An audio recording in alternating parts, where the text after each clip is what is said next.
J'ai une phobie ces derniers temps. Ça doit faire à peu près 1 ou 2 mois que c'est comme ça. J'ai peur de vieillir. Oh non, j'ai tellement peur. Ah non, j'ai envie de pleurer par contre, non. Ça va pas du tout là. Je peux pas me dire que ce visage, je l'aurai pas toute ma vie. Oh non, c'est horrible. Mais c'est horrible le monde.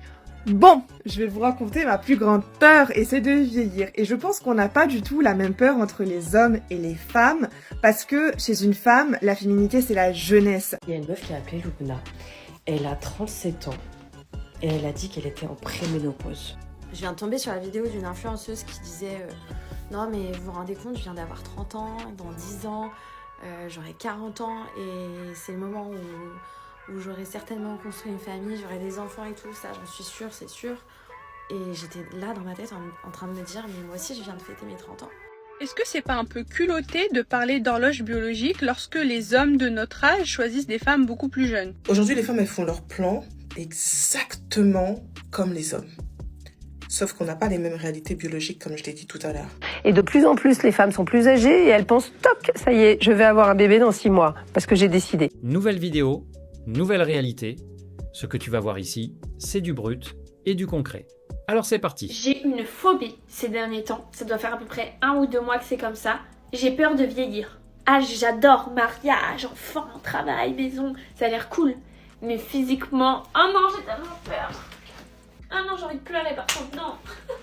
Ça va pas du tout là. Je peux pas me dire que ce visage, je l'aurai pas toute ma vie. Oh non, c'est horrible. Mais c'est horrible le monde. Et donc, ces derniers temps, je suis partie en coucougnette. Je me fais des night routines de folle furieuse. Je mets 10 produits sur la gueule. En fait, là, j'ai bientôt 22 ans. 22 ans, c'est tellement adulte. Genre, 22 ans, il faut avoir un but, il faut savoir ce qu'on veut faire dans sa vie. Et on va commencer à avoir des rites. Oh non, my God! Au cas où, disclaimer, je n'ai rien contre les personnes ridées. C'est juste normal à un moment de prendre conscience que ça va nous arriver. Et ça fait très peur quand on n'y est pas encore. Ça fait partie de la vie, je sais. C'est joli. Et là, il n'y fait que de me dire, mais c'est beau, de vieillir, c'est beau. Ben, je trouve pas ça beau. Ça me stresse. Je pense que la cause de tout ça, c'est que je me trouve tellement belle que je détesterais un jour me trouver moyenne. Moyenne. Tu te regardes, tu dis ouais. Oh, moi, quand je me regarde, je me dis hey, mannequin, star princesse, là, oh, oh, oh. J'ai vachement peur. Donc bon, je voulais pas vous stresser. Peut-être que vous y pensiez pas et j'espère que vous allez plus y penser. Mais moi, je voulais vous partager mon ressenti et que vous me rassuriez dans l'espace commentaire. S'il vous plaît. Une phrase à retenir, au-delà de celle qu'il a dit, je me trouve tellement belle que je détesterais être moyenne un jour. Derrière la blague, un vrai mécanisme. Quand toute ta valeur repose sur l'apparence, tu vis dans la peur de la perdre. Le point pour toi, méfie-toi de bâtir une relation sur ce qui s'efface. Le physique change, chez elle comme chez toi. Ce qui reste, c'est le caractère, la loyauté, la façon de traiter les gens. Conseil pour les hommes, choisis ce qui vieillit bien. Le reste ne t'appartiendra pas longtemps. Bon, je vais vous raconter ma plus grande peur et c'est de vieillir. Et je pense qu'on n'a pas du tout la même peur entre les hommes et les femmes parce que chez une femme, la féminité c'est la jeunesse. Alors qu'un homme est vu comme quelqu'un d'âge mûr et qu'un homme jeune se limite moins désirable. Et il y a une étude qui a été menée il y a peu et en fait les hommes préfèrent les femmes de 22 ans parce qu'elles sont plus belles, elles sont plus désirables.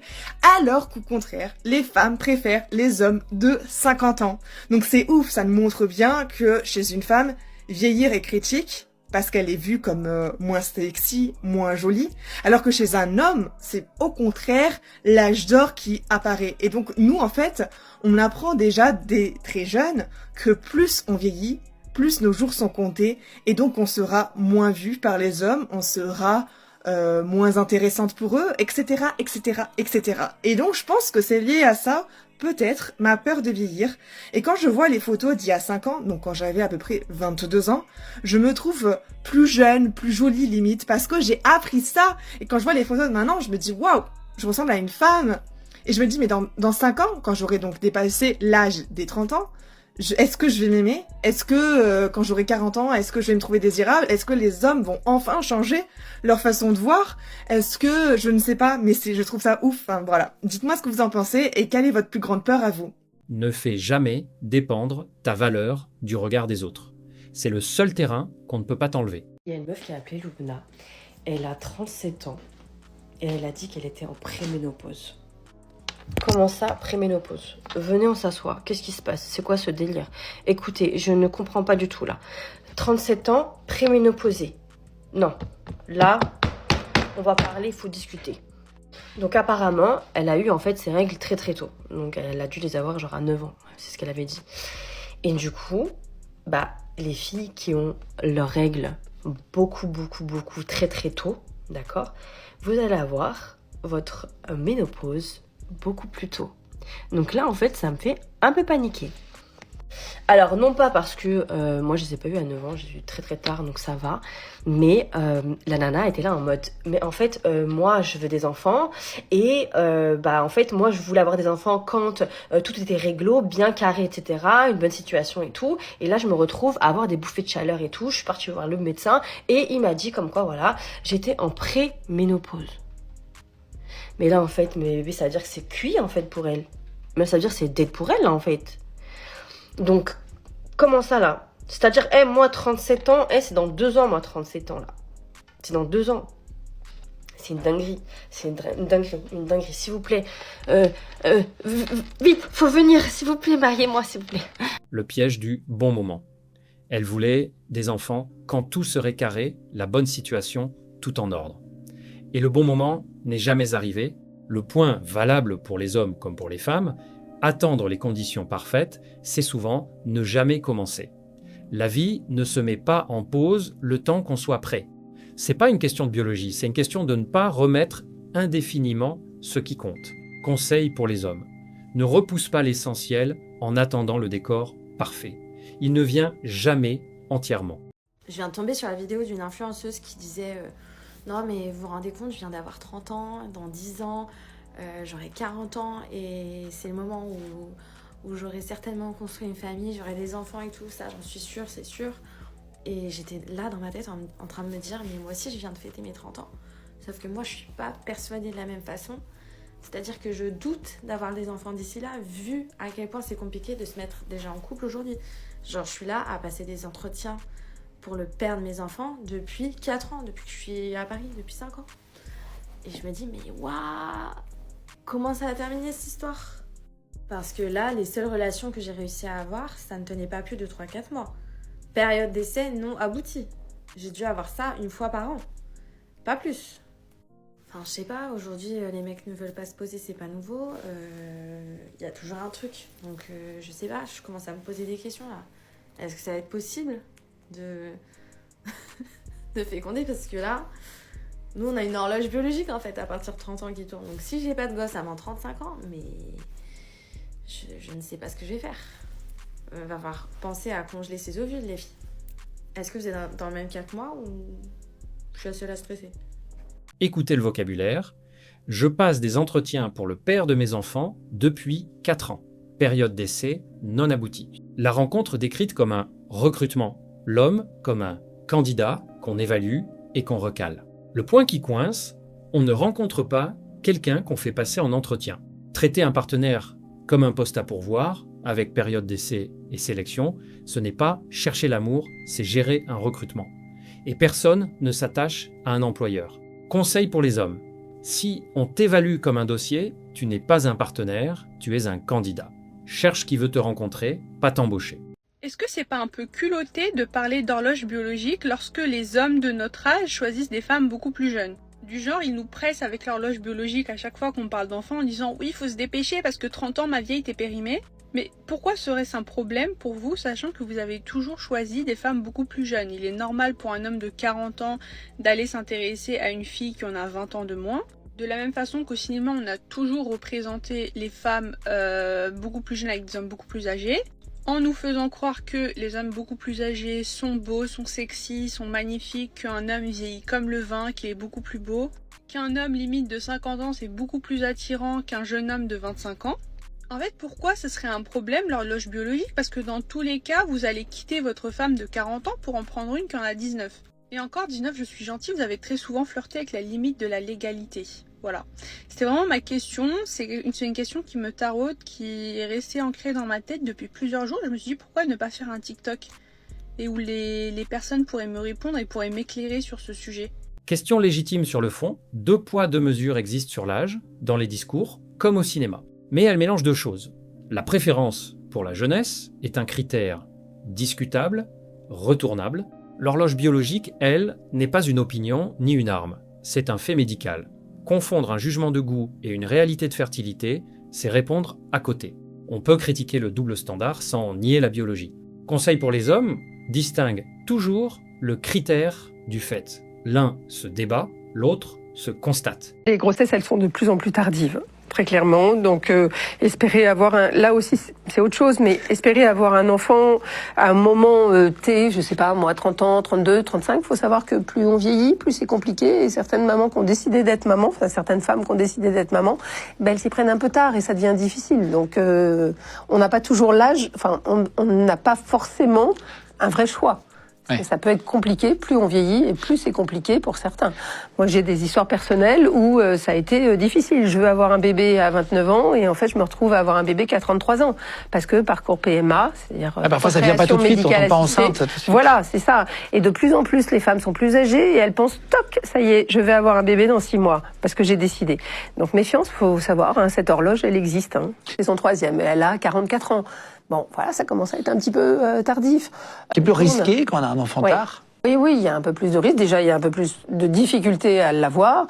Et puis après, c'est un petit peu plus compliqué. Est-ce que la quantité de spermatozoïdes chez les hommes diminue avec l'âge aussi? Est-ce que c'est moins facile de tomber de faire tomber une femme enceinte quand on est plus âgé? Ouais, clairement. Oui, alors, pareil, ça baisse. La nature est pas juste, parce que les hommes peuvent avoir des enfants quand même très tardivement. Enfin, la spermatogénèse, c'est la création des spermatozoïdes qui permet donc de féconder l'ovule et d'avoir un bébé. Déjà, baisse avec l'âge, mais figurez-vous pas que ça.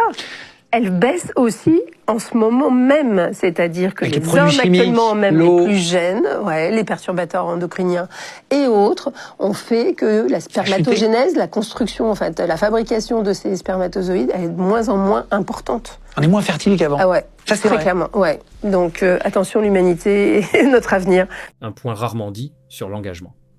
Plusieurs travaux suggèrent que dans les relations longues, le désir peut décliner une fois la sécurité installée, parfois plus vite qu'on ne le croit. Le point pour l'homme qui s'engage. Il donne le cadre, la stabilité, la sécurité, précisément ce qui, selon ses études, refroidit l'intérêt, il fournit ce qui le dessert, une raison de plus de comprendre pourquoi tant d'hommes hésitent à signer. Conseil pour les hommes. La sécurité que tu offres ne garantit pas qu'on te la rende. Regarde les actes dans la durée, pas les promesses du début. Aujourd'hui, les femmes, elles font leurs plans exactement comme les hommes. Sauf qu'on n'a pas les mêmes réalités biologiques, comme je l'ai dit tout à l'heure. Ça fait qu'elles se disent, je vais faire mes études. Une fois que j'ai mes études, je vais trouver un emploi stable. Et ensuite, je peux devenir propriétaire, je peux faire ceci, je peux faire cela. Sauf qu'à aucun moment, ou en tout cas jusqu'à l'âge de 30, 32 ans, quand ton corps commence à crier, à te dire je te rappelle qu'on avait prévu d'avoir des enfants. Donc tu vois, ton corps te fait ce rappel. Là, tu commences un petit peu à réfléchir, à dire bon, il serait temps que je ne tarde pas trop. Le hic, c'est que le meilleur moment pour une femme pour faire des enfants sur le plan biologique, sur le plan physio, etc., c'est entre 18 et 25-28 ans. Donc déjà, quand tu arrives à 30 ans, il faut savoir que pour le corps, c'est pas forcément le meilleur moment. Le plan classique. D'abord les études, puis l'emploi stable, puis devenir propriétaire, et les enfants à la fin, quand tout sera carré. Un plan parfaitement raisonnable sur le papier. Repousser l'essentiel en attendant les conditions idéales, c'est le meilleur moyen de le remettre indéfiniment. Conseil pour les hommes, ne mets pas ce qui compte en bout de liste. Le décor parfait ne vient jamais. Quelque chose me dépasse. Et c'est comme un peu, parce que vraiment... Tu vas voir, vraiment c'est... je parle du style européen. Ça c'est le style européen. Quand je parle européen, je n'ai pas dit caucasien. Je parle européen, donc tout le monde qui est en Europe. Tu vas voir les femmes ici, même les hommes. Moi ici, je m'adresse spécialement aux femmes. Profitez de la vie. Voyage. Voyage sur voyage. Après tes diplômes, voyage sur voyage. Profitez de la vie. Mort la vie à pleines dents. Il n'y a pas de souci. C'est normal. C'est logique. Mais mesdames, vous oubliez qu'on est né avec une horloge biologique. Nous sommes nés avec une horloge biologique. Cela veut dire quoi? Mais quand tu tournes là, profite de la vie, hein. C'est bien vrai, c'est bien beau. Je précise juste que je m'adresse aux femmes qui désirent un jour avoir des enfants. Quand tu profites de la vie, il ne faut pas trop profiter de la vie. Parce qu'à un moment, il faut s'arrêter et se dire que ça se passe même comment là-bas. Parce que si tu veux vraiment les enfants, les femmes qui ne veulent pas les enfants, il n'y a pas de souci. Vous ne voulez pas les enfants, chacun sa vie, chacun ses choix, on ne juge pas. Mais toi qui sais que tu aimerais avoir des enfants un jour, tu es marié, tu es un homme, tu as une situation et tout. Tu passes le temps à voyager. Bora bora, patati patata, te dérive, Grèce, patati patata. À un moment, tu ne réfléchis pas que, gars, il faut que je me pose pour faire l'enfant. C'est quand tu as 35 ans, 40 ans que tu commences à dire que mince, maintenant je me pose, je fais l'enfant. Tu sais pas que tes ovocytes, mais ils sont fatigués. Tes ovocytes sont fatigués, même tes ovaires, même, ils sont fatigués en fait. C'est pour ça que vous voyez qu'à 35 ans, là, 37 ans, commence à chercher les enfants de toute urgence parce qu'il faut l'enfant. Mais tu ne sais pas. Moi, je veux dire, le bon âge, hein. Et bon, il n'y a pas le bon âge. Il n'y a pas le bon âge, c'est vraiment au pif. Quand tu sais que tu veux faire ton enfant, à partir de 30 ans, quand 30 ans sonne là, c'est la sonnette d'alarme. Commence à dire que, oups, il faut que je fasse l'enfant. Parce que laisse-moi te dire qu'en Europe, ici, il n'y a jamais une situation où tu vas dire que bon, maintenant, si je vais faire mon enfant, ça n'arrive jamais. Tu es toujours en train de travailler, tu attends une promotion, tu vas faire ceci, tu es toujours en train de... Les plans pour faire l'enfant, il n'y a jamais le bon timing, il n'y a jamais le bon moment. Donc, tu fais ton enfant, tu tombes enceinte, le reste, là, tu dis que on va gérer après. Le reste, on va gérer après. Et si tu veux faire les calculs là, ah non, tu vas même pas t'en sortir. Tu vas renvoyer 40 ans. Quand je fais l'enfant à 40 ans, je dis que mademoiselle, madame, vos follicules, ça ne donne plus. Ça ne donne plus vos ovaires. Il faut faire maintenant les transplantations. Il faut faire les FIV. Il faut faire... C'est beaucoup d'argent, beaucoup d'énergie. C'est comme ça que vous faites les enfants mongols. Vous ne comprenez pas. Parce que l'enfant, c'est l'âge. On ne fait pas l'enfant étant vieux. L'enfant a aussi des pathologies. Donc vraiment, arrêtez ça. Arrêtez ça. Le renversement classique. À 20 ans, l'homme stable, fidèle, qui construit, jugé ennuyeux, on lui préfère le bad boy pour le frisson. 10 ans plus tard, on cherche exactement cet homme-là, celui qu'on avait écarté. Le point qui coince, c'est pas que les hommes bien ont disparu, c'est qu'on ne les voulait pas quand ils étaient disponibles. Le profil recherché à 30 ans est précisément celui qu'on dédaignait à 20. Ce ne sont pas les hommes qui ont changé, c'est le critère. Conseil pour les hommes, si on t'a trouvé ennuyeux hier et précieux aujourd'hui, tu n'as pas changé. Tu es juste devenu utile. Voilà la différence. Les hommes, ils ont un raisonnement qui est très logique et qu'il faudrait d'ailleurs imiter en tant que femme. C'est-à-dire qu'ils sont là pour profiter de la vie, effectivement, jusqu'à ce qu'ils rencontrent la bonne personne. Et c'est pour ça que tu peux avoir des gros womanizers qui profitent. Le jour où ils trouvent la bonne, qui va le mettre au pas, ils s'engagent. Donc c'est pas une question de être en couple, c'est une question de la personne. Mais il faut quand même qu'il ait l'envie dans sa vie, tu vois, qu'il soit pas totalement anarchiste et se dire non mais moi je vais pas me marier, moi je veux pas d'enfant, moi je suis artiste, whatever. Tu vois, le type qui te dit ça, là il est pas sur une track de construire une famille. Mais il faut savoir que les hommes qui sont des businessmen, en général, c'est ceux qui sont le plus aptes à se mettre en couple et à créer vraiment un foyer, parce que justement ils ont capté qu'ils sont déjà sur la voie de construire un foyer, puisqu'ils sont en train de travailler pour gagner de l'argent, qui à un moment ils veulent que ça serve à leur foyer, c'est pas que pour eux, tu vois. Justement, c'est ceux-là qu'il faut garder à l'œil, parce que justement ils ont déjà compris qu'il fallait de l'argent pour vivre et faire un foyer. Donc ils sont dans leur énergie masculine, ils sont dans une énergie de construction, ils sont dans une énergie de travail, de don vers l'extérieur. Donc c'est eux en fait qui vont être quand même propices à changer. Mais ils vont pas changer, voilà, pour le timing, ils vont changer pour la bonne femme. Tandis que les femmes, ben elles sont prêtes, tu vois, elles ont un peu cet instinct de reproduction qui est plus fort que les hommes. Et en fait, ben le premier qui passe, elles ont tendance à le choper et à vouloir le changer pour qu'il rentre dans les critères et qu'elles puissent faire leur bébé, quoi. Mais ça, c'est l'inconscient. Hein. Une femme le dit clairement, l'homme profite de la vie, puis change pour la bonne personne, pas sous la pression du calendrier. Il s'engage par choix quand il rencontre, pas parce que le temps le presse. Le point qu'elle oppose, trop de femmes, dit-elle, prennent le premier disponible dans l'urgence, puis tentent de le transformer pour qu'il coche les cases. Choisir sous pression et vouloir remodeler l'autre, c'est pas construire, c'est forcer. Et on bâtit rien de solide sur quelqu'un qu'on veut changer. Conseil pour les hommes, méfie-toi de qui te choisit pour ce que tu pourrais devenir, pas pour ce que tu es. Si cette analyse t'a parlé, alors ne bouge pas. La vidéo qui s'affiche à l'écran en ce moment va sûrement te plaire. Clique dessus maintenant pour ne pas rater la suite. Reste lucide, on se retrouve de l'autre côté.